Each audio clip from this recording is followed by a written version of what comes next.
Hello again from ITU Telecom World here in Geneva in Switzerland, and this time I'm talking with Eugene Juwah, who is the Executive Vice Chairman of the Nigerian Communications Commission, that's the regulator. Mr. Juwah, welcome. Begin with a sort of general question. There's been boom in the ICT industry around the world for a decade and more now, but that is now dying away in some places and staying intact in others. So parts of the West, for example, as you well know, there are recession, there's economic woes, and in other parts of the world, including Nigeria, the Nigerian telecom sector, things are just blazing ahead. What do you think is the most important and key issues facing the ICT industry today? Well, I will talk from a perspective of Africa, Nigeria in particular. We have grown. For 5 years, we are the fastest growing mobile market in the world.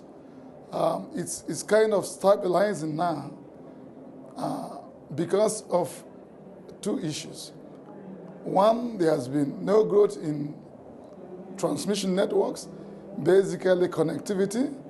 While we've been growing and using simple transmission networks, we neglected the broadband transmission network, and that has put some stability on our growth. I think the most important thing is for us to address the issue of broadband in Nigeria and see how we can invite investment in order to get it going again. This ITU Telecom World 2011 is a very different kettle of fish to the ones that have gone before. What are your expectations of this show, and do you have a particular message that you want to get over to the delegates and the visitors here? Well, I would think that the key message is policy by governments. It's important that the governments put good policies that will be there for a long time, so that investors can also decide on where to invest and which technology to invest on. How do you think ICT can best help social development as well as economic development? Well, I have heard a lot about the futility of regulation for ICT in the coming world, but I don't really feel so. I think that there are areas where regulation will be required. If you look at the advancement of the internet, there are issues about security, there are issues of scalability, and in these areas, the regulator must be there to intervene from time to time and generate necessary regulatory directives to the various service providers. So are you saying you see a time when regulation will not be necessary? It will be difficult for self-regulation to be 100%. Regulators have to be there because there are conflicts. There are conflicts in level of service providers. There are conflicts in devices. There are conflicts that will be brought out by convergence of technologies.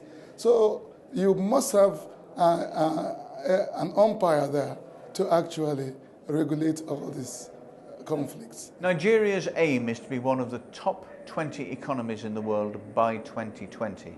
How will increasing broadband penetration and availability help in that and develop a genuine e-economy? Well, Nigeria is very aware of the digital divide that is actually widening between the developed and the developing world. I always like to tell the story of my 13-year-old cousin in the US who had difficulty developing a widget, which he has learned completely from the iPad, and asked me, who am a doctorate degree holder, and asked me for help.